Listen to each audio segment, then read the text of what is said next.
Good evening, everyone. I hope that you are doing well. I would like to welcome you to the part 4 of our 5 series of the New Haven Alumni Chapter of Delta Sigma Theta Sororities, The Journey, Building and Sustaining Financial Freedom. I am so excited for you guys to be here tonight. Tonight's workshop is focused on the fill-up, in which we will focus on savings, investments, and retirement planning, and the importance of generational wealth in the Black community, and also closing that gap. We are very excited to have you join us here to continue the journey to financial freedom. Again, for those who have joined us for the 4th time, 2nd, 3rd, thank you so much for welcome, and thank you for continuing to join us. And those who are joining for the first time, welcome. I hope that everyone is ready for our amazing speaker tonight. So first we'll have our introduction from our president, Madam President Paula Irvin. Then I'll review the mission and the basically the point of the journey. And then we'll have our speaker, Camille York, which she is the financial advisor. And her focus tonight is how successful families close the wealth gap. Then we'll have Q&A, but as you know, if you have questions throughout the presentation, you can put them in the chat. Madam President. Thank you, Lamar. Good evening, everyone. My name is Paula Irvin, and I'm the president of the New Haven Alumni Chapter of Delta Sigma Theta Sorority Incorporated. So Delta Sigma Theta Sorority Incorporated is a private, not-for-profit organization founded on January 13, 1913, whose purpose is to provide assistance and support through established programs in local communities throughout the world. So inspired by the rich legacy of our visionary founders, on October 3rd, 1959, the New Haven Alumni Chapter was chartered. New Haven Alumni Chapter's legacy of service to the greater New Haven area focuses around its involvement around the 5-point programmatic thrust: economic development, educational development, political awareness and involvement, physical and mental health, and international awareness and involvement. So Lamar mentioned the journey. We are on the 4th stop on the journey, the fill up. So the journey is our 5-part series that falls under our economic development programmatic thrust. And this is such a wonderful program with so much knowledge being shared every session. So tonight's session is guaranteed as well to give you the fill up. And we made sure that with our titles, it went along with the fact that you are on a journey. So the fill up is savings, investments, retirement plannings. How are you going to keep replenishing the money you have as you continue along the journey? So we have a wonderful facilitator tonight, Camille York. Thank you for joining us. So be sure to tune in and ask any questions you may have. So whether you are saving, haven't started investing, or vice versa, your retirement planning, but are at a time where you're not really into saving and investing, so you're trying to figure out what you want to do, this is the perfect time to take notes and really fully indulge in how to fill up. So thank you again for joining us. Again, as Lamar mentioned, you can pose your questions in the chat, raise your hand. We definitely want to address any questions you may have, but we want this to be a very interactive session. So before I turn the program back over to Lamar, I have a brief survey, 2 questions that I'm going to pose everyone. So please answer those and then we'll get back with the program. Thank you all for joining us.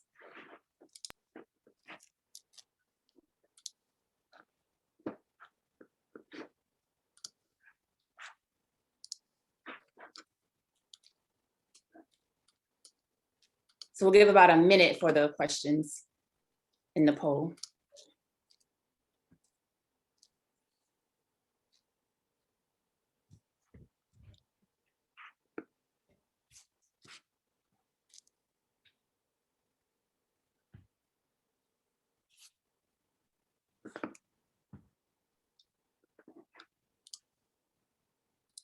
And while we're answering those questions, again, this is a very interactive session. So please tell us if you're checking in for the 1st, 2nd, 3rd, or 4th time on the journey. We'd love to hear.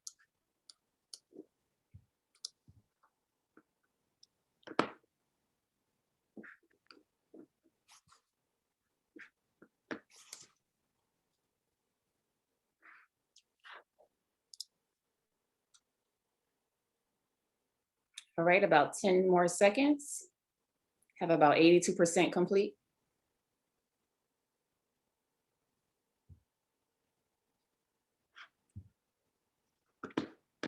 Okay, so this is going to be a very great session. So first question is, how important do you think saving and investments are for you in 2021? 96% said very important. And our second question, what is your level of understanding of retirement planning? We have 40% I already have an established retirement plan. 36% I am interested in working on the retirement plan. And then about 24% I'm interested, but don't know where to start. So thank you all for joining us.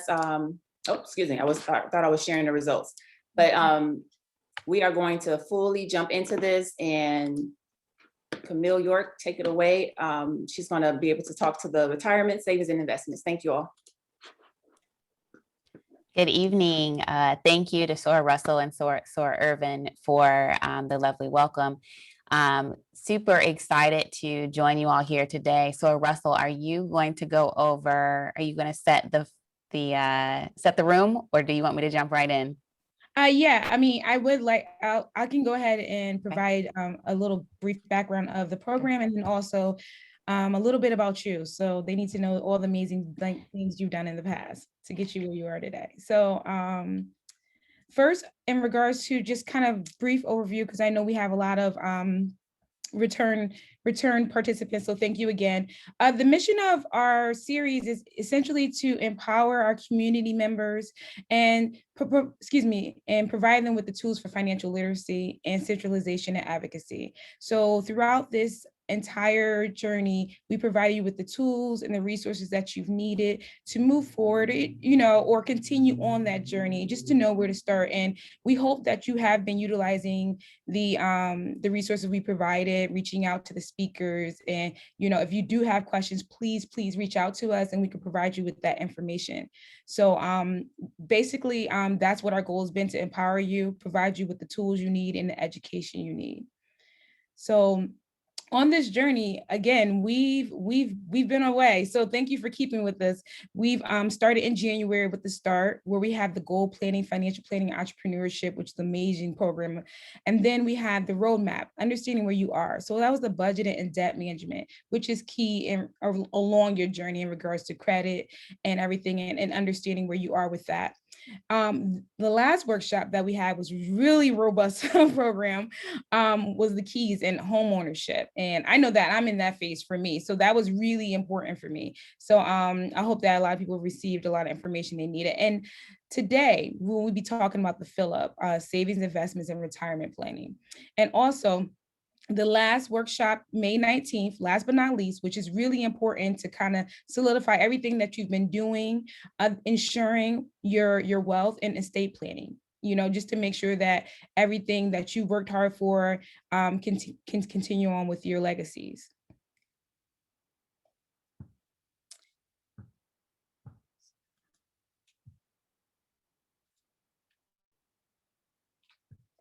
So I'll give you a little background on our speaker tonight, Camille York. Born and raised in Tampa Bay, Florida, Camille York takes pride in being immersed in her community. As a graduate of the University of Florida, she was initiated into the Lambda Psi chapter of Delta Sigma Theta Sorority Incorporated. Upon graduation, she joined the St. Petersburg Alumni chapter of Delta, where she served terms as Assistant Financial Secretary and Financial Secretary. She began her career with a local credit union as champion and advocate for millennial financial literacy. It is through that work that she identified a specific need to empower women in the Black community financially. She then expanded her capacity by becoming a financial advisor with Raymond James, launching her practice, Clark and York Wealth Partners, where she currently specializes in creating financial plans for individuals, leading them to the path of financial wealth, empowerment, and peace. Her ultimate goal is to create a network and community of financially savvy individuals who can, in return, lean on each other for support throughout the various stages of life. Camille takes pride in working with others to help them set and achieve the wealth goals they've always dreamed of. Camille believes that true financial freedom is available to those who commit to learning about it and willing to work for it, because an investment in knowledge truly pays the best interest. Camille? Thank you so much for that warm welcome. And thank you to all of you for being here and finding it important enough for you to be here on this journey, the fill up. I hope that each of you walk away filled and overflowing with information so that you might share with others as well. I'm going to go ahead and share my screen if you will allow. Thank you. So as it was just shared, so my start really was in financial literacy. I love the fact that this is Financial Literacy Month. April is always Financial Literacy Month. And so that was my start in even wealth management, focused on millennial financial literacy and making finance fun and bringing that to the younger demographic, just because I feel like we learn it too late. A lot of times we learn great money management practices too late. And so I wanted to do something about bringing that into the community much earlier. And so through that work, I recognized and identified that I loved wealth management and wanted to get involved in that space. And so that's when I made my transition as an advisor, but still, financial literacy runs through each and everything that I do on a personal level and also in a professional setting. So today I want to talk to you about how successful families close the wealth gap. And so we'll touch on savings, we'll touch on investments, we'll touch on retirement planning, because all of those things roll into closing the wealth gap. So we'll talk about, we'll begin with the family dynamics around money, and how your understanding of financial success is not just tied to your individual decisions, but it impacts your entire family widespread. And so it's about finding ways to connect with each of your family members in a way that works for your specific family and also leads to a better understanding of the perspectives of each member in the family and the role that they play. So what are we going to tackle today? We'll talk about, again, how successful families approach money, why it's so difficult to connect around money, and how you can stay on track. So how do successful families approach money? There's a book called Outliers. I don't know if any of you have read it, by Malcolm Gladwell. And so he talks specifically, he talks about a lot of things, but what really stood out to me is he talks about Canadian hockey players and the birth months that the elite group of hockey players were born. So just take a guess for me. What month do you think 40% of those elite hockey players were born? Just throw it in the chat for me. So January through December, what month do you think that they were born? I see lots of Aprils. I see a January, some March, some May, some Februaries. Okay, so 40% of the players were born between the months of January and March. 30% being between April and June, 20% being between July and September, and just 10% being between October and December. So what does that mean, and why am I bringing that up with regard to finances? The reason that, or what we suspect, is the link to those being the elite hockey players and them having earlier birth months, is that if you think comparatively, a 20-year-old that's born in January has had a longer time to develop, be stronger, and hone their craft than a 20-year-old born in December. So not impossible for them to still make the elite team and be a stronger, better hockey player. But typically, as you see, majority of them have those earlier birth months. So, just quickly, I was thinking about other sports. And so, LeBron James was born in December. Kobe Bryant was born in August. So it doesn't mean that you can't be a star athlete if you're born outside of the quarter one. It's not doom and gloom, but maybe you have to work harder. Maybe you have to be more diligent in your craft. Maybe you have to really put in extra time. And so the same is true for us as a community. Right. So we've started much more so behind the curve when it comes to building that generational wealth and building those financial legacies. And so there are different things that we're going to have to do and implement, and different strategies that we'll have to employ in order to get to the same playing field and be on that elite team. So when we're defining wealth, a lot of times income comes into the conversation when we think about defining the middle class. But what we think is a more accurate description of middle class is when we define it by wealth rather than income. So wealth being your assets minus your liabilities, and what that truly looks like as a bottom line.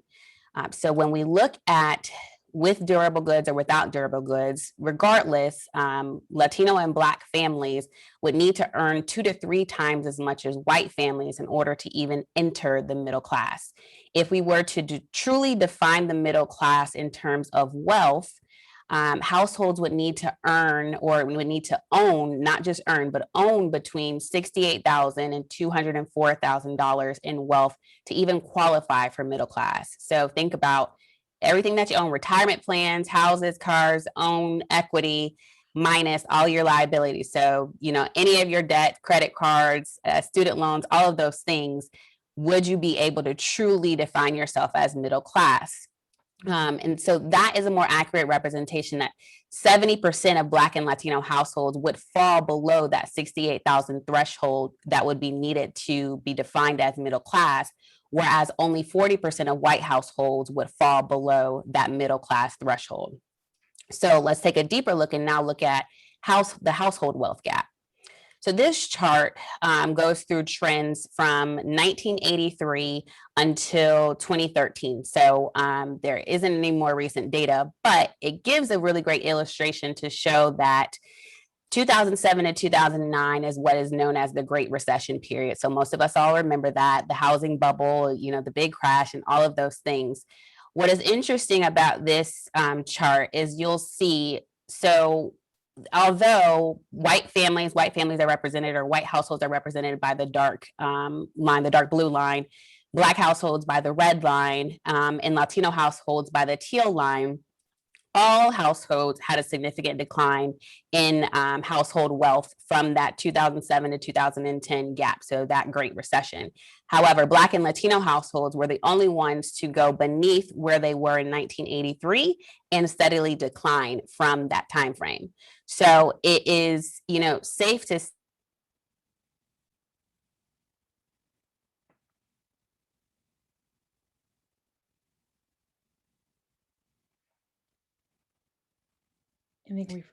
and so this is a very compelling graph to see, because we always talk about, how long does the dollar circulate within the Black community? And, what are we doing in order to keep that dollar afloat much longer, but also build sustainable wealth? So I always just like to show that, to say, this is where we started, this is where we are. So there's a significant gap, and what can we do to close that? Part of it is connecting. So you want to understand your philosophies when it comes to money. Are you a spender or are you a saver? That's really important for you to think about when it comes to the way in which you manage your money, especially whether you are partnered or single. Those are important things to think about. So whether you were partnered and are now single, haven't been partnered yet, are in a partnership now, you want to know where you lie on that spending, saving spectrum. Because it can cause conflict, right? So spenders obviously want to spend, savers want to save. And so when you have those dynamics in one household, those different dynamics, it can cause a tug of war. One is not necessarily better than the other. And I say that loosely, but it's not necessarily better than the other. What's important is to recognize the benefits and the differences and how they can complement one another in partnership. So savers are typically securing the future. They're seeing the big goals, helping you meet the big goals. They have that big picture in mind. Spenders are often helping savers enjoy today and create those family experiences that both will enjoy. So when done in tandem, it can work quite well, but typically you do fall one way or the other. I don't really meet a lot of people who are dead set in the middle. So you typically identify as one or the other. One of the other things that you want to know where you fall on is the security versus opportunity spectrum. So do you value financial security, meaning are you more concerned with preserving the original value of your investments rather than maximizing growth? Or if you're on the opportunity side of things, do you feel comfortable with the possibility of maybe some volatility, some substantial declines, knowing that you're in pursuit of higher levels of growth? So typically you're going to sway, one way or the other. And so that extends well beyond just finances. So security versus opportunity, you'll see those trends in, what jobs you look for, where you live, if you're relocating, like all of those things, you'll see those same security versus opportunity trends. And it's often common that women are going to lean more towards security. So they want to feel secure, they want to feel protected, and also want to trust. So they want to make sure that they trust the people who they're working with, trust the institution who's behind the people who they're working with. And you'll see women respond that way much more so than men. However, if you value security, something that's important to understand is perceived risk versus actual risk. So a lot of times you'll have people who just feel more comfortable putting their money under a mattress. And so we hear that terminology a lot, but you see it a lot with women and with the Black community. But what we fail to realize is that you're just trading one risk for another. So you're trading market risk, market volatility, and all of that for inflation risk. So the value of $1 million today is not going to be the value of $1 million in 10 years, in 20 years, in 30 years. It sounds like a lot right now, but it will not hold up to inflation. If you just look from the time of the pandemic and notice grocery prices have been on the incline, gas we've seen fluctuate. So that dollar will not withstand by simply being under the mattress or in a savings account. And so that's the risk that you run, even though it feels less risky, it's a different type of risk that you're trading off for. If you value opportunity, you want to find the right balance between risk and reward. So making sure that you're comfortable with the amount of risk that you're taking on is an important balance to find, especially if you are partnered or are in a household where there are opposing views. You want to make sure that you're on the same page.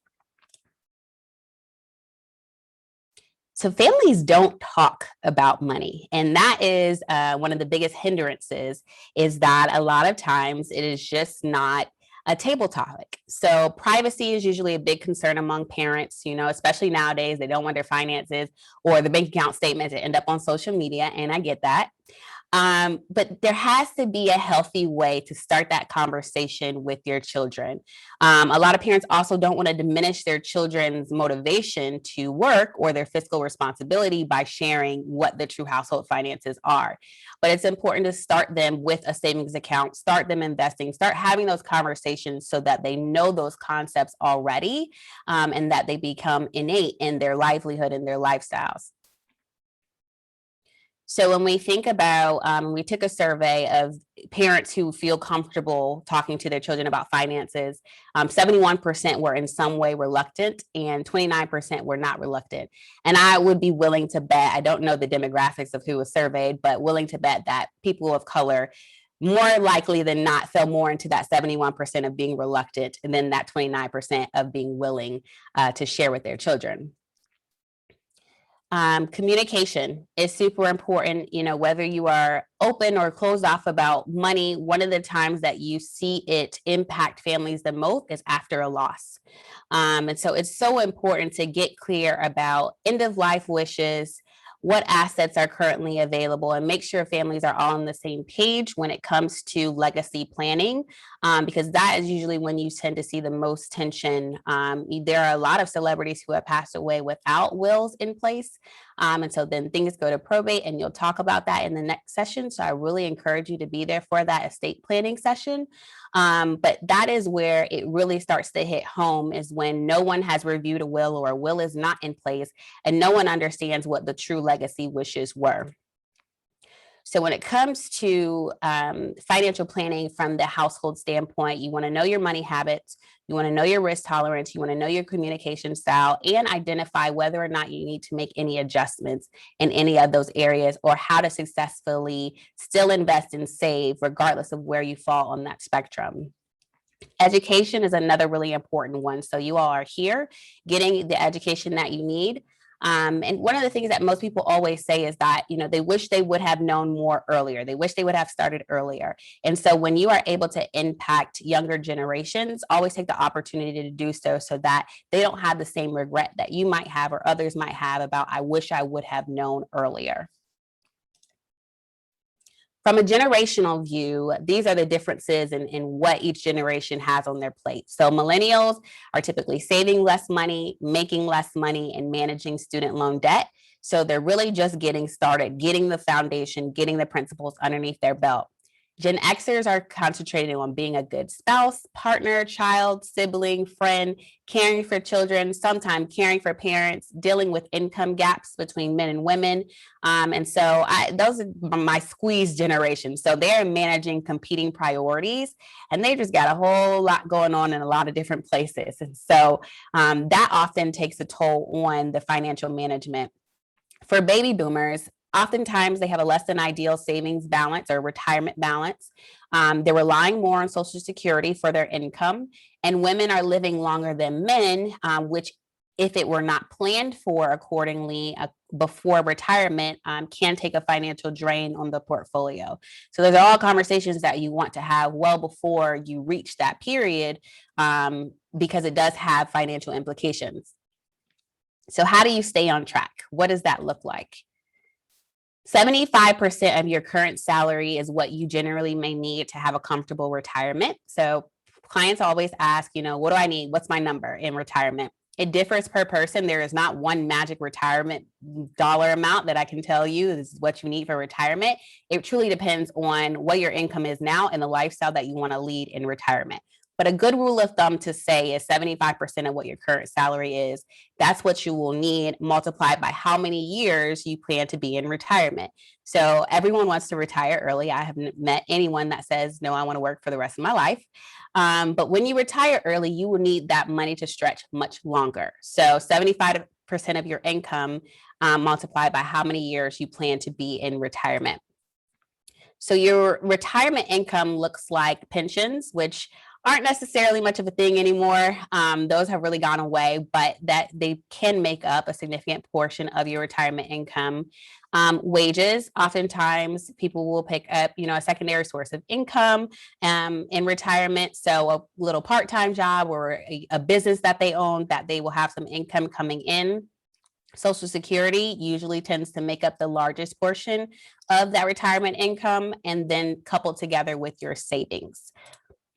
So what should my savings even look like? These are benchmarks by age to help you know where you should be when it comes to your personal savings. And there are different ways to accomplish that. One of the easiest ways are your employer-sponsored retirement plans, which we'll get into. But this typically is a good rule of thumb, and I'll give you a cleaner version of this. So if you're 30, you should have half of your salary saved today. If you're 45, you should have 2.5 to 4 times of your salary saved today. And if you're 65, you're right there knocking on retirement's door. So you should have anywhere from 8 to 14 times your salary saved in order to have sustainability in retirement. And so again, there are a lot of different places and spaces that you can do that. Your retirement, your employer-sponsored retirement plan, so your 401k, your 403bs, your IRAs, those are really great places for you to earmark this type of retirement savings. So what should I contribute to those employer-sponsored retirement plans? 15% of your salary is a really great rule of thumb. Not necessarily 15% being all of what you contribute, but many companies and organizations often will match you to some level. And so you want to make sure that you're taking advantage of the full match. For example, there are many companies that will give you anywhere from 3 to 6%. The most I've seen is 8% of a match. And so if you put in 3, a lot of times they'll put in 3, and they have different caveats to it. And so everybody has their kind of own terminology, but you want to make sure that you're at least getting the full match that your employer will provide. And so if you're saving at least 6% and your company is putting in, matching you at 6%, well, you're at 12% already. You only have a 3% increase to get you to that 15% number. So that should always be your target, is getting there. And an easy way to get there is by setting up those auto increases. Most companies will allow you to say, increase my contribution by 1% every year. Most people just don't, or opt out all the time. I need you to opt in because that's very important. That's the easiest way for you to get there. You get bonuses typically annually, or salary increases.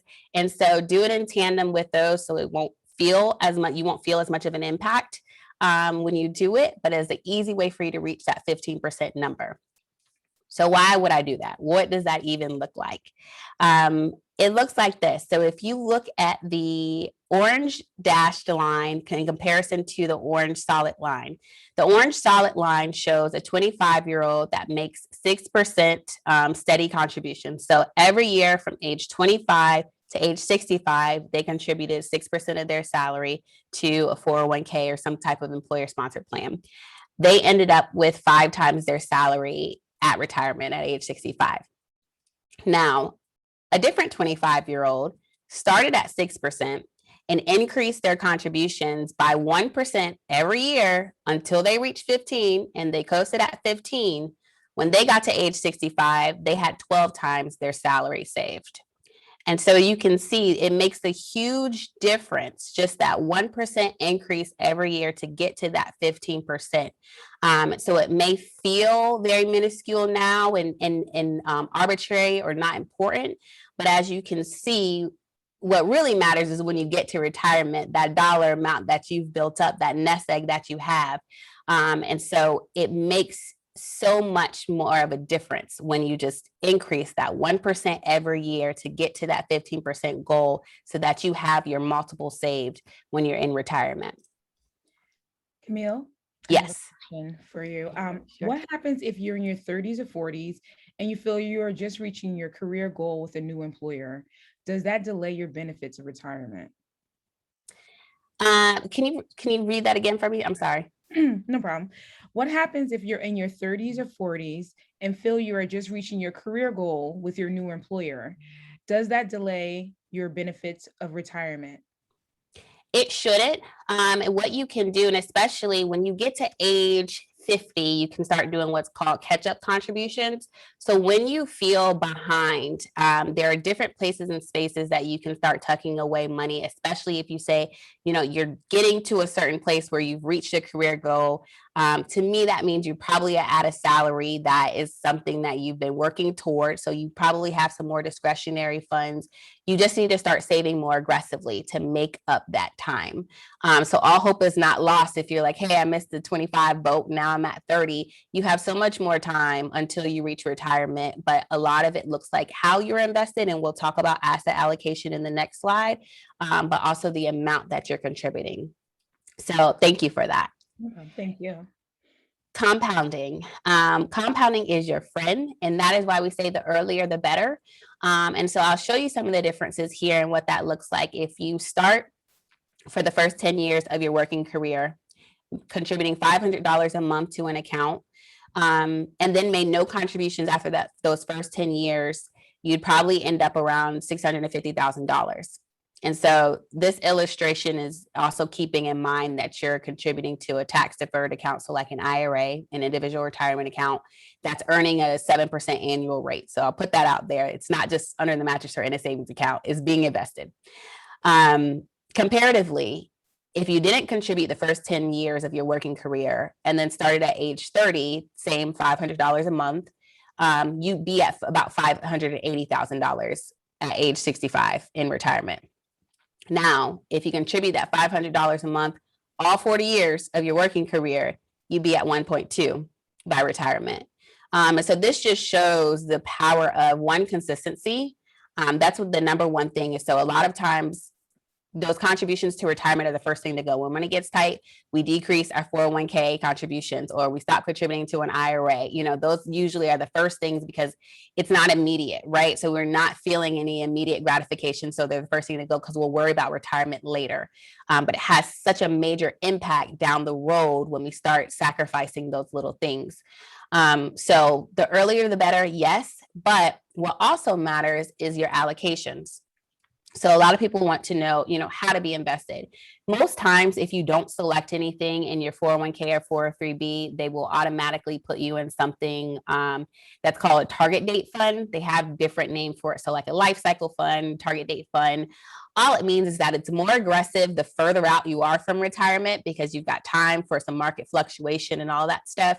And then the closer you get to retirement, the more conservative it gets. This is exactly what that looks like. So when you're in your 20s or you've got, about 30, 40 years from retirement, you're going to typically have 90 to 100% of your portfolio in stocks, 0 to 10% in bonds. As you get to age 30, the same, they're going to mimic about the same. You'll see some differences in just your specific risk tolerance. So again, if you are more of a saver and you are more conservative, then you might have more of an allocation like a 40-year-old. So 80% stocks and 0 to 20% being in bonds. As you get closer to retirement, you will start to see this gray come in there. So the gray is going to be your money market or stable value cash equivalent things. So there are money market funds, not your money market savings account, but money market funds that you can use in some different short-term interest things that you'll start to see elements come into play in that target date or life cycle fund that gives you to what they call like a glide path. So you want your journey to retirement to be smooth when you think about flying. So sometimes takeoff or the middle of the flight can be a little bit turbulent. And so can your retirement plan. So these funds, you're going to have market volatility. You might be on a little bit of a ride. But the closer you get to landing, like nobody enjoys a bumping landing. No one. So you want to land as smoothly as possible. And the way to do that is to start trending more conservatively the closer that you get to retirement. So that's what it should look like. If you don't know how to do that on your own, how to select your holdings on your own, again, you can use the life cycle, the target date funds. They're great. There's nothing wrong with them at all. You don't have to do your individual, investment selecting if that's not your thing. They'll still get you to the end goal, but typically that gives you a good idea of what you should be looking at based upon your age. And I'll go back to that to say, so again, to the point of if you're in your 30s now, and you're just starting, or you want to make sure that you're on track. So instead of being 90-10, 90% stock and 10% bonds, maybe you're all stocks. And so you have to have the stomach for it. You got to be able to absorb that risk tolerance, but maybe you have more of a growth focus in order to reach some of those gains and make up some of that time while also contributing more than what you had been doing in the past, so that those two things coupled together can get you to the end goal. Diversification is super important. So diversification, again, being what we just saw on the last screen, having a mix of stocks, bonds, mutual funds, and some cash equivalents in there. And so although while it's happening, it doesn't always feel great. So this just shows from 2000 to 2002, a diversified portfolio in comparison to the S&P 500 as a benchmark lost less. It still was down, but it was down less than the S&P 500. If you think about 2009 to 2017, a diversified portfolio was up, but it was up less than the S&P 500. But the total return from 2000 to 2018, you will see the diversified portfolio is up more than the S&P 500. And so it smooths the ride out a little bit more by having that diversity. So the S&P 500 would be the equivalent of being 100% stock. So when you add some of those other elements into it, again, it smooths that ride out a lot more. And so, yeah, those times where you were down, even though you were down less than the S&P 500, it still doesn't feel great, right? You still feel like I lost money. You feel like I didn't make as much money as the S&P 500. I made money, but I didn't make as much. And again, I lost money. I lost some more money. And then you get it when you look over time. When you look over the long span of time, it's like, okay, diversification is a thing. It's a real thing, and it matters, and it makes sense. So sometimes you have to give things time, especially when it comes to financial plan. We usually say look in 10-year windows. So look at it in a 10-year increment to truly see how that plan has performed over time. But diversification is your friend. We suggest. There is one question in regards to diversification and stocks. Can you make a recommendation on how someone should invest in their stocks? Should they just give the money to a brokerage firm that will handle their stock investments? Yes and no. So your wealth managers are going to manage any of your current wealth. So if you have old IRAs that are out there, 401ks from old, employers that need to roll over, brokerage accounts that need to be managed, financial advisors are really great at managing that for you. However, it's very important that you're still engaged and informed. If you're just getting started, I encourage you to try some things on your own so that you get an understanding for who you are as an investor. Because your financial advisor is going to have their own philosophy and their own beliefs, but it's really important that before you engage with a financial advisor, you know who you are as an investor. So you might be more conservative than your average 30, 40, 50-year-old, and you need to know that prior to working with them. You might have a preference on, stocks versus mutual funds versus ETFs. There are different flavors for every person. And so I encourage you, like Robinhood is a really great, cheap, inexpensive way to start trading. TD Ameritrade has some, accounts that you can open. You can open a brokerage account almost anywhere and trade, but you want to probably find the most discounted firms that allow you to do that. And I encourage you, especially if you're just getting started, to do a little bit of that just so you understand how things work, buying and selling and all of that terminology, just so that when you do engage with a financial advisor, you have a basic level of understanding. But it always is great to have, someone managing your wealth. It's always a great idea. Just, the initial step would be for you to understand who you are as an investor first. I do think you did answer that question, but they asked, can you provide an example of diversification? Is it just stocks and bonds? Yeah, so stocks, bonds, mutual funds, ETFs, there are a whole lot of different things that can go in there. Now, a mutual fund, and that's usually what your 401ks or 403bs are invested in, are mutual funds.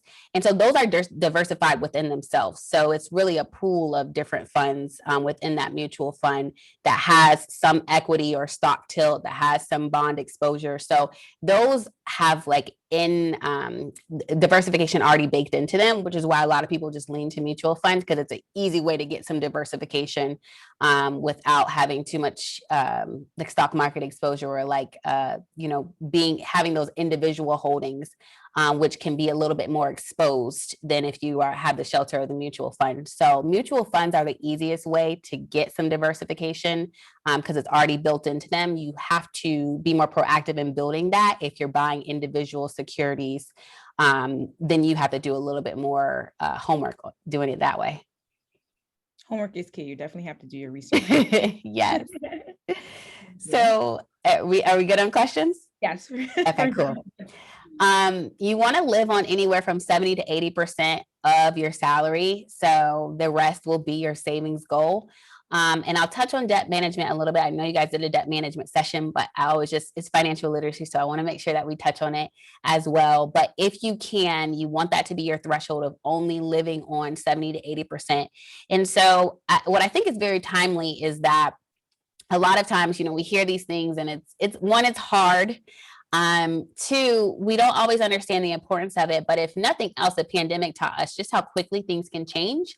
And so people, lost jobs, lost incomes very, very quickly. And so it is important that you build that cushion. And we'll talk about emergency savings a little bit later, but that you build that cushion and that safe haven just in case things do change because they can. And we've seen it happen time and time again. So what are the stepping stones with financial management? So one, creating that emergency fund. That is step number one. You want to make sure that you have that cushion before you really start aggressively investing and doing some other things. So make sure that you have that emergency fund earmarked. You want to put your savings on autopilot. So I will tell you personally, I do better when it just goes. Like if I see it, it's fair game and I'm probably going to buy some shoes. So I just put my savings on autopilot because I just don't even need it to be in my hands. And so that's the same way. That's why 401ks work. And a lot of times people think that investing is just so different from what they're doing with their 401k. And it's the exact same concept. So you are consistently building it over time and you have these auto contributions going on autopilot. And so you start forgetting about it and it just builds this little nest egg for you. So you want to take that same principle and those same concepts to other things, whether it's building your emergency fund. Once you're doing your 401k and you've got your matching, some other places and spaces that you can tuck money away are Roth IRAs and traditional IRAs. So that limit is $6,000 a year. When I went over that illustration of contributing that $500 a month, what that closely relates to is fully funding an IRA. So you can max out your IRA again at $6,000 a year. That equates to $500 a month. So that's an extra space that you can put money away for retirement. And then on top of that, a brokerage account. So there's no tax benefits to putting money into a brokerage account. It's not, super tax efficient like your IRAs are. However, is a good place to get more growth than just having it sitting in a bank. You can invest in all of these, relative. Your most conservative is going to be your 401k. So you typically can't hold individual stocks and bonds in your 401k. It's mutual funds. But you can, in your IRAs or your brokerage account, invest in ETFs, mutual funds, stocks, bonds. You have much more options outside of your employer sponsored plan. What people also use IRAs for are like home base for old 401k plans. So what pains me is that a lot of times when we leave an employer, we leave that 401k there and never think about it again. Please don't do that. So you either roll it into your new employer's 401k plan or roll it into an IRA. Either one works just fine, but don't just leave it there because you're setting it and forgetting it. You cannot continue to contribute to it. So it's just sitting there idle. And we talked about compound interest, right? So if you take that balance and move it into something that you're actively contribute to, then it's compounding much faster than it just sitting there and doing its thing and not being actively managed. So those are your stepping stones. When you think about emergency savings, you should have anywhere from 3 to 6 months saved. If you if it's a single income family, you want to have 6 months saved. If it's a dual income family, 3 months should suffice. It'll take you anywhere from 1 to 2 years to build that oftentimes. So don't think that you need to be there tomorrow. Just build a plan to get there. So how much do you need to put on autopilot of your savings in order to get to that 3 month or that 6 month mark in the next 1 to 2 years? If it takes you 3 years, that's okay, but create a plan to know how long it takes you to get there over time. When you're managing debt, the best practice is to target that high interest debt first. Again, set a timetable for that too. There are many great, apps and tools and planners that help you set those dates of how quickly you can pay off your debt. So you want to have an idea of when it's going to be paid off. The behavioral approach is going to be to pay off the lowest balances first. So I will tell you that's the feel good approach. People like that because you feel like you're making progress. Like, oh, I cleared off that card. I cleared off that card. It's just not the most economic. The most economical approach is to target the highest interest rate first. So this 29% interest rate card, tackle that first. Once that's tackled, everything that you were putting on that, focus it on this next 16% interest rate card. You're still making the minimum, at least the minimum payment on the other cards, but you're just doing the minimum and you're focusing all the excess on the highest interest rate cards because you want to eliminate the interest as quickly as possible. So the most important thing is focus on what you can control. You can't time the market. You cannot control the stock market. There's nothing that you can cross your fingers and wish all you want to, but it's going to do what it does. What you can control are the goals that you set. So again, that 15% goal being what you need to contribute to your employer-sponsored retirement plan, maxing out your IRAs, $6,000 a year.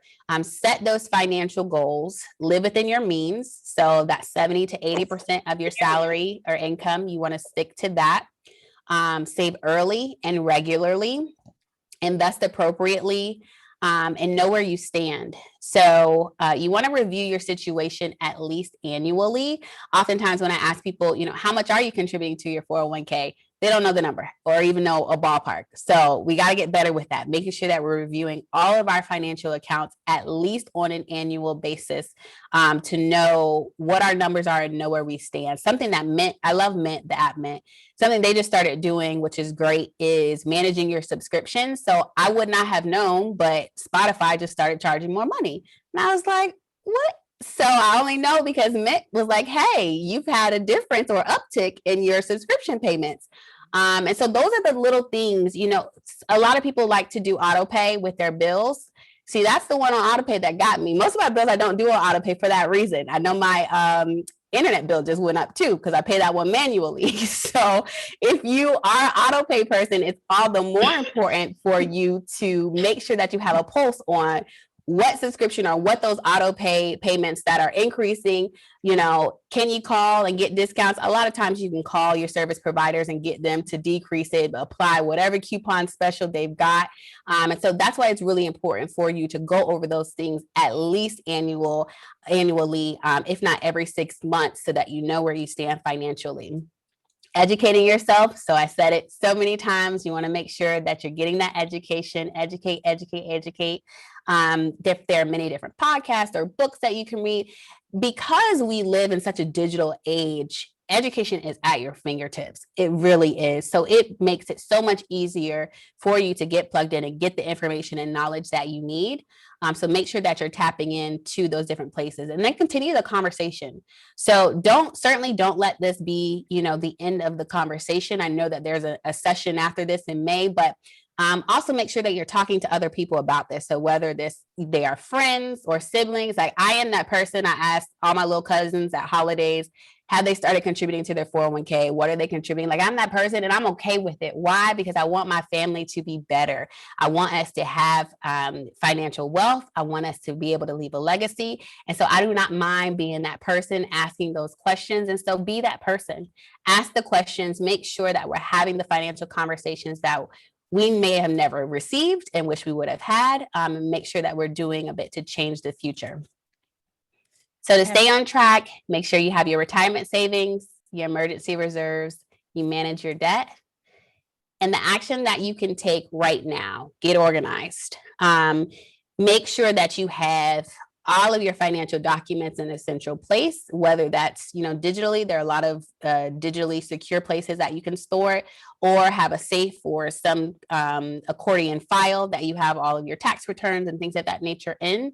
Again, defining your goals, knowing your numbers, getting invested. If you haven't started investing, again, start some small investment account and start learning what investing looks like. But definitely get involved on the investing forefront, even if it's just your employer sponsored plan. And know that your plan for your life is unique. So there is no one size fits all. Your risk tolerance is going to be unique to you. Your goals are going to be unique to you. Your retirement number, your retirement date is all going to be unique to you. And that's okay. You just need to know what those things are. So these are the ways that we can connect. I'm on LinkedIn. I'm on Facebook. You can email me, of course. I'm on Twitter, and also my website. You can engage with me there. So make sure that you connect with me in some way. I do financial literacy campaigns quite often, especially on LinkedIn and my social sites. And so you can always get some good nuggets there, just food for thought, things that I think you should know, things that I think that are helpful for the community. So make sure that you connect with me there. This is my website. So it's raymondjames.com. It's Clark and York Wealth Partners. If you look that up, go to contact us. You can send me any additional, thoughts that you might have or questions that you might have. Happy to connect with you offline there. But I can go ahead and take any other questions if we had any that came through the chat. You could designate some time to do that if we still have time. You just let me know. So, Russell. Yes. Well, we do have one question. Well, a few questions. I'll ask the first one, and then Sora Paula, Madam President, take over from there. Sure. One question is it best to use credit cards, all credit cards, and no debit cards? So it's funny. My mom actually just sent me that the other day. She said it was some video somebody put out, and she's like, "What do you think of this?" And I'll tell you, I don't like the advice, but I'll tell you why. If you can do it successfully and not get into credit trouble, then yes, it's great. If you are using credit in the way that it's meant to be used, and so you're paying it off monthly and not keeping a revolving balance, then yes, I think that it's a great tool. And I'll be honest, I hardly ever use my debit card. But I had those credit conversations very early in life. And so I've always had a great understanding of how to utilize it. Whereas I caution giving that advice in a blanket way. because a lot of people don't know how to use credit and they will mismanage credit. So to tell people not to use their debit cards, I would never say that just because of fear of how it can be mismanaged. But if you can successfully manage your credit and not use your debit cards, you're not keeping a revolving balance, then by all means, get the points, go for it, get the travel rewards. I think it's a great idea, and it does work for many people. Yeah, it definitely goes back to the statement you made about having those early conversations about what, like, so clearly you've had those conversations where you're comfortable with that and knowing how to manage that. Yeah, when we were younger, so we saved quarters into a Zephyr Hills water jug, like those huge Zephyr Hill water jugs. And that was our vacation money as a family. And my mom, I mean, she was on those quarters. Like, I don't care what you got quarters from, they were not yours. She was swiping those quarters. They were going into the family jug. And that taught me the importance of saving. I mean, I was doing that since I was a little girl. And it was like, no. And we were all contributing to the family fund. Now, I don't know how much my quarters really got us, right? Like, it may have got us down the road. But I had an active role in contributing to the family working toward a goal. And so those are the things, those are the conversations that you can have with your kids. You don't have to tell them, your net worth or your financial statement, but you can help encourage them to build those habits very early on, and it makes a huge difference. Exactly. That's the habit that you need to be. Agreed. Okay, so thank you. Thank you, Lamar. I'll take over. I know you have to drop. Thank you, everyone. Excellent job, Sora, Camille. Thank you so much. So absolutely. Thank you. You too. Thank you. Okay, so our next question, Camille, I believe it was answered with the 401k. So we're going to move to, I actually posed the question, with the stock market, how important is it to focus on sectors of interest for an individual investing on their own? For an example, rather than focusing on a sector you've never heard of a company about, materials, but you can follow the news on technology, how important is that rather than following the crowd? Yeah, so following the crowd can be a dangerous thing because you do not want to get caught holding the bag. And holding the bag is you make the decision too late when everybody else has already made it. So, if everybody's selling out and you're still holding it, you're going to be caught holding the bag. So it's really important for you to stick to the spaces and places that you know things about. So if you really love fashion, then study that industry, invest in things that are related to fashion. And so there's so many different things, right? So like they're the manufacturers, they're the materials that go into fashion. Like you have to think outside of what you see right in front of you because there's so many different things that it touches. But if that's your passion and that's what you spend time listening about and researching already, then it makes so much sense to align your investments with that because that's where your passions lie.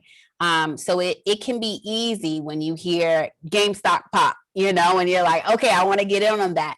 But it can be so dangerous if that's not something that you are well versed in, something that you've been following and tracking, because you're relying on somebody else to do your own research, which is a dangerous game. So I would encourage you to stick to the things that you have knowledge on and are interested in.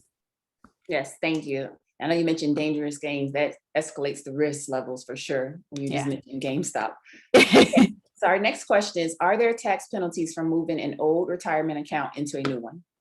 No. So it is not a taxable event. It's just a rollover, 401k rollover is what it's called. And I did see somewhere in there that, somebody has some old 401k plans that they completely forgot about. Call them up. So the one thing is there's still fees on those accounts. They typically are pretty minute, minuscule, but you don't want and it shouldn't just disappear, but sometimes they change plan providers. So like Fidelity was the owner of the 401k at one time, and now it's Principal, and then it went to T. Rowe. So it might take a bit to track it down. It's still somewhere, it exists. But that's why I encourage people to roll it over into another 401k or an IRA so that you're not playing the track down game at the end of the day. But all hope is not lost. You can find it, call the HR benefits department. They will know and they'll be able to track it down for you. And then you just call whoever is currently servicing the 401k and tell them the instructions to roll it over. Some of them have their own paperwork to do it. Everybody does it a little bit different, but all hope is not lost. You can get your hands on it and it's not a taxable event. Unless you get cashing it out is what makes it taxable. If you're just rolling it over, it's still sheltered. Okay, thank you. If we save the recommended 15% of our salary for retirement, what's a good split between a traditional 401k account and an IRA? So That's a very difficult question to answer. What matters most is that year one, getting the full match from your retirement plan and hitting the 15%. And then anything above that, that you have discretionary, that's when you allocate what more goes to your IRA, right? So if you can contribute a full 15% and fully max out your IRA, then that's wonderful. If there's a set pool of discretionary funds that you're trying to divide up, make sure again that you're at least getting the full employer's match, and then you can focus everything else into the IRA until you max that out as well. One of the things to keep in mind is, what's more important to you. So when we talked about security versus opportunity, with an IRA, the opportunity there is that you're not limited to just mutual funds. So a lot of people will focus more of their energy to the IRA simply because they have more opportunity and freedom when it comes to deciding what they want to invest in and how they want to invest. So sometimes people will just do the minimum to meet their 401k match and then focus energy toward the IRA. If that's not a big thing for you and you're comfortable with the IRA investments as they are, then max out you can do $19,500 to the 401k. Max it out if you can. So it really depends on how you are as an investor and what's important to you. Thank you. Our next question is, can you share what your fee schedule is for retirement planning? So that depends. It's a lot of specific questions here. There's two different sides of the house for me. So one side of the house is assets under management. And so that ranges anywhere from 1.25% to from 1% to 1.5% annually based on your asset level. So that's not a fixed number. It's just a percentage of your assets under management. And then there's also fee for plan. And so that ranges anywhere from $2,000 to $5,000 for the financial plan. The differences being if you're bringing over assets, then you're on the asset management side and we're just managing what's already there. If you don't have assets yet, but are building assets, then we have a fee for plan engagement. And again, that's that one time upfront, anywhere from $2,000 to $5,000, depending on the scope of the engagement is what we call it. So how many financial components are we having to plan for and how in depth are we planning? And then that's a year-long engagement to help you know what you need to do in order to build the assets. Okay. And when you talk about the planning piece of it, how would someone prepare for coming to a financial advisor as far as I need a plan? Like have all their documents together, have their goals in mind? Like what's the best approach as far as making sure it's a very meaningful conversation when they come to the financial advisor? Yeah, so documents are a big one, making sure that you don't necessarily need to bring your most recent tax return, but any statements for any accounts that you do have are important. So do you have a 401k? We need to see how it's invested so that we can get a better picture of who you are, what you've been contributing, all of those things. Any other investment accounts that you have, those statements are important. But you getting clear on what your goals are and what your objectives are, because if we don't know that, we're just planning arbitrarily. And so we need to know, is it retirement? What kind of retirement is it? Do you want to be on a yacht every day, 365? I mean, all those things make a difference. And so in order for us to have a productive conversation, you have to be clear on what it is that you are working toward. And then having a pulse on your numbers. So we need you to be able to tell us how much discretionary funds do you have after you've paid all of your expenses? What are you contributing to any type of retirement plan? So you having clarity on those things are the most helpful for a productive conversation with a financial advisor. Thank you. Mm-hmm. So I see a couple of ways that people have saved 5-gallon water jugs. Yes. I see another water bottles. So those are some of the key ways to save. Now we talked about Mint as an application. So a couple of questions about how secure is Mint, and as far as linking your accounts to it, is Mint one of your top recommendations as far as being able to manage all of your accounts in one space? Yeah, so I have to preference it because of my job and say, everything has risk. So because an electronic database, there's always security risk there. I mean, Experian was hacked just not that long ago. So everything has risk online. However, I would say I personally have never had an issue with it. And I know that it has been backed by many financial professionals as a great tool to use. So you can always, tried and true Excel spreadsheet, pen and paper it out. I personally, that does not work for me. I'm just not that type of person. And I'm always on the go. So I like having it at my fingertips. But again, the security has been great for me and the people in my life who I know who use it. But you ultimately have to make that, comfortability level decision for yourself. I have found great value in it, and I love it on a personal level.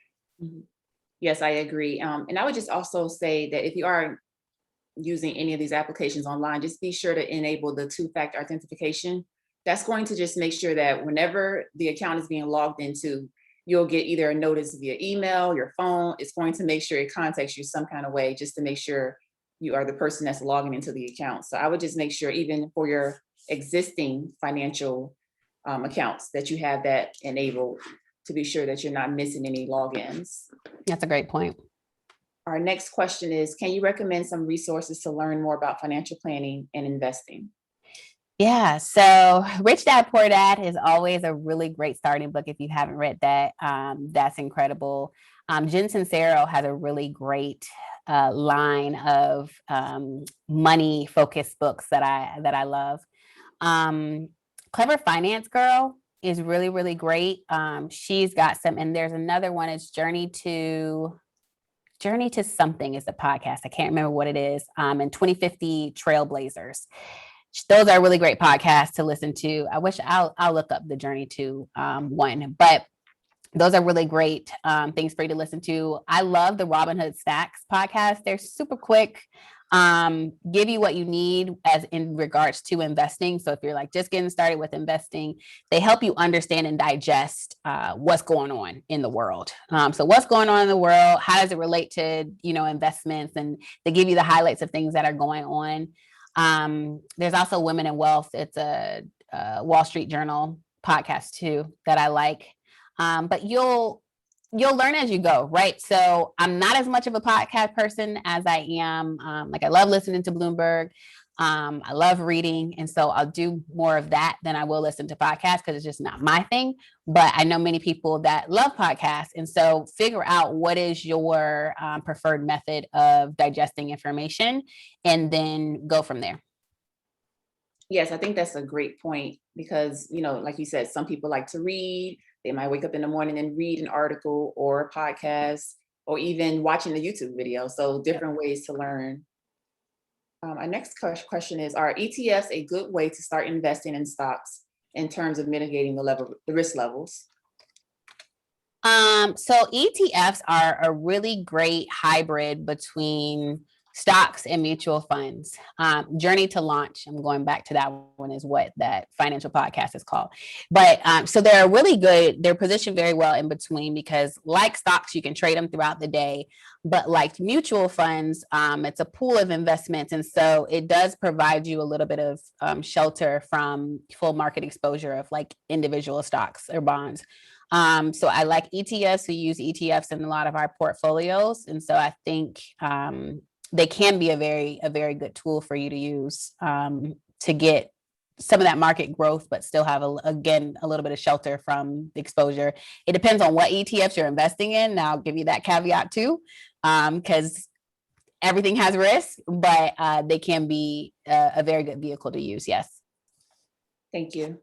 So our next question is, picking a financial planner is really important and tough decision. What would you say are the top 3 keys to selecting an advisor? What are the most important questions to ask? So one of the things that you want to ask yourself is after you've, met with them, because you can do an initial most advisors will do an initial consultation for free. But are we a good fit? So that's a question that both you and the advisor should be asking, but you want to know, like, this is a person that is going to know the intimate details of your life. They're going to walk with you through life, through major financial decisions. And so how does that feel? Are they the person that you want to call when you have a major financial decision? Are they educating you is another big one. So, there's so many different things and terminologies and things of that nature. But when you walk away from it, do you feel empowered? Do you feel like you know what was just happening, what was going on? Do you feel lost? Do you feel like they're talking over your head? Are they engaged with you? So those first things, are we a good fit? Are they educating you? And then do they have a good understanding of what your objectives are, and where you're going? So that communication piece of it, are you speaking the same language, is really, really important, because if you're saying one thing and your advisor is understanding something completely different, you're going to continue to struggle down that road. And so fees are something that a lot of people talk about, and yeah, that's a really good point of it, but what value are they providing? So what services are wrapped into, what they're providing for you is going to be more important than the fee that they're charging. In my opinion, it's going to be the value that they're providing you. And so it's a lot of the intangible things that go into it, but you want to ask yourself those questions. So are we a good fit? Are they educating you? Do they understand me? What value are they providing? I think those are all very important things when you're selecting a financial advisor, because it is a very personal thing. Mm-hmm. Thank you. Our next question is, are you aware of any high interest savings accounts at this time, whether a brick and mortar bank or an online institution? Yeah, Ali and Bio were doing great. They had really great interest rates a while back. Interest rates have been cut thanks to the Fed. And so a lot of that was just to pump money back into the economy, because we were headed to a recession. And so it's very hard to find any high yield interest rates right now, just the nature, the climate of what we're in. I suspect that will return, at some point, but right now there's nothing really out there on the market that's what you're used to seeing when you think of high yield interest rate accounts. Okay, so I know Ali, what was the second? Vio Bank, VIO. Vio Bank, okay. So Yeah. Ali, which is ALLY.com, and Yep. then Vio, VIO Bank. Yep. Okay. Looks like I don't see any more questions. I see there's a couple of Robinhood comments. Yeah, I know. They get what they get. So that I don't agree. I do not agree with what they, decided to do during that time. And that is why I say, it can be a dangerous game following the herd or following, trends, because stuff like that can happen. And then you are stuck holding the bag. They can play a dishonest game, unfortunately. And, none of that was ever really resolved or eliminated. So, everybody has their sentiments to Robinhood. Now, I will tell you, I still like their podcast, though. So it's not affiliated. They do their own thing. The guys who run that are awesome. I'm going to listen to their podcast. But if you have ill sentiments toward Robinhood, I will tell you, I understand. I understand. And just want to circle back, Camille, to the EFT question. I know you mentioned that it is a good fit as far as mitigating the risk. And I also know that there's some, I guess we'll call them investment funds that have their set of ETAs, right? So we look at ARK investors, they have their set of ETAs. Yeah. Would you recommend a person kind of scattering into different EFTs? That's ETA, excuse me, EFTs, or kind of sticking with one investment firm and kind of following how they do things and how they make decisions? So that can go both ways. I personally like diversification. So I like to follow a few different companies because I don't think that, personal opinion again, I don't think that any one company does it all well. So you will have companies that will have a really good growth ETF or a really good social index ETF because ESG is a big thing. But they might not have a strong fixed income focused ETF, right? So I think more than just sticking with an individual company's lineup of ETFs, it's more important to do your research and figure out, again, when you're diversifying, what pockets you want to get into and who performs the best in those spaces. So you can stick to some, like you might do, a slew of some from the same company, but I'm not sure if my entire lineup would be one fund manager or one fund company. I have a hard time with that. Mm-hmm. Thank you. Hmm? So are there any additional questions before we close out the program today? And thank you again, Camille. This is very informative, and I'm pretty sure that we all took away something to grow. Oh, one more question. To grow our savings and investments as well as prepare for retirement. I believe Lisa is typing her question. She said, wait, hold up.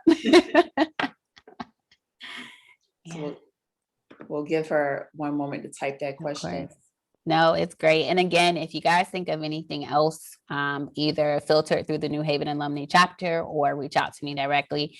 Happy to answer any additional questions that may come to mind, or at least, point you in the right direction. Why aren't dividends considered passive income? Yes. That's a good question. I don't really know the answer to that as to why they're not considered passive income. I don't know. That's a really good question. Let me get back to you on that. I'll reach out to you, Lisa, if that's okay. It was Lisa, right? Yeah, Lisa. Yes, Lisa. And get you a more firm answer on that. But yeah, I don't really know. So can you just share what dividends are, just in case someone is not familiar?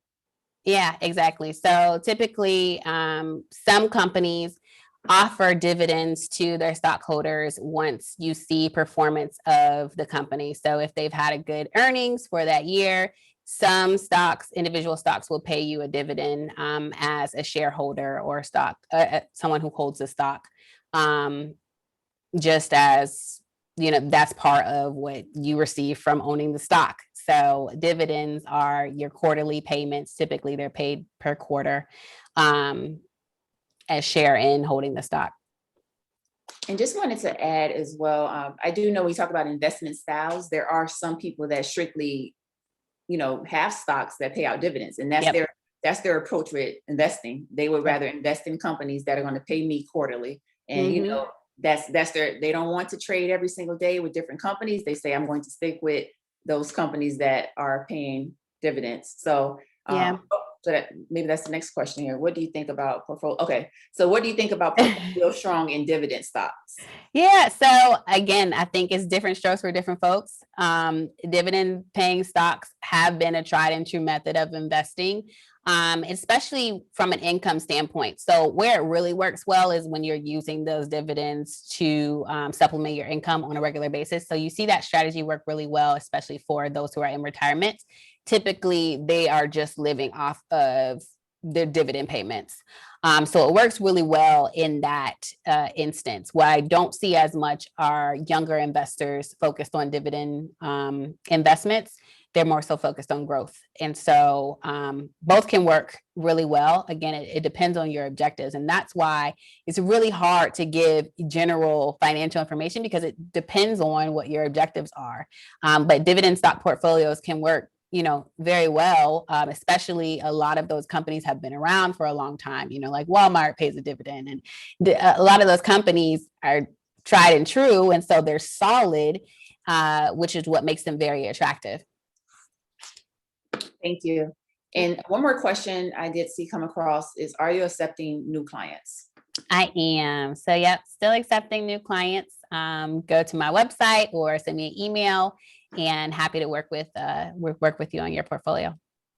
Thank you. And we'll make sure that we get all the information out to everyone via email. I know you all might have seen with each session we do send information, so we will be sure to send Camille's information. So Camille, I'm going to just switch the screens over. Thank you. And everyone, if there's no more questions, just want to give another thank you to Camille York for indulging us with this great information on how we can save and invest and prepare for retirement planning. And again, this is our session, our fourth stop on the journey. We have one more session. This has been it's going to be a 5-month journey. But again, thank you again for keeping with us throughout this year and just learning, continuing to learn and digest all this information so that we can build and, sustain financial freedom. So again, please connect with us on social media. All of our social media handles are NHACDST, and our website is www.nhacdst.org. Now, Camille, is there anything else you want to say? One last piece of advice you'd like to share? Just start.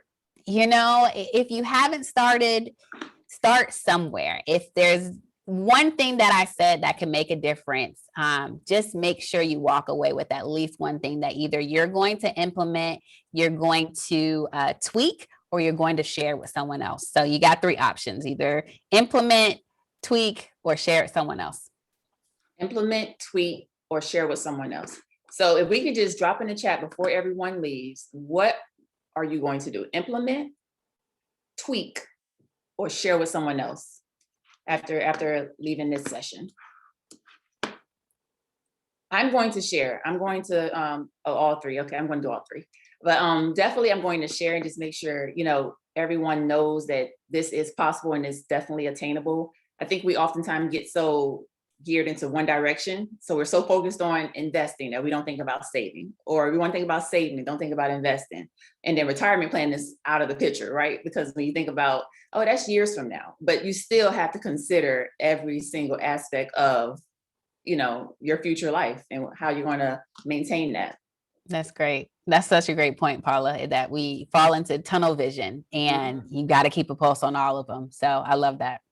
Thank you. So everyone, before you all leave, we have our 5th and final stop on the journey, which is insurance and estate planning. Camille talked about how important it is to have your plans in order after life or after life on earth. So please plan to join us on May 17th, 2021.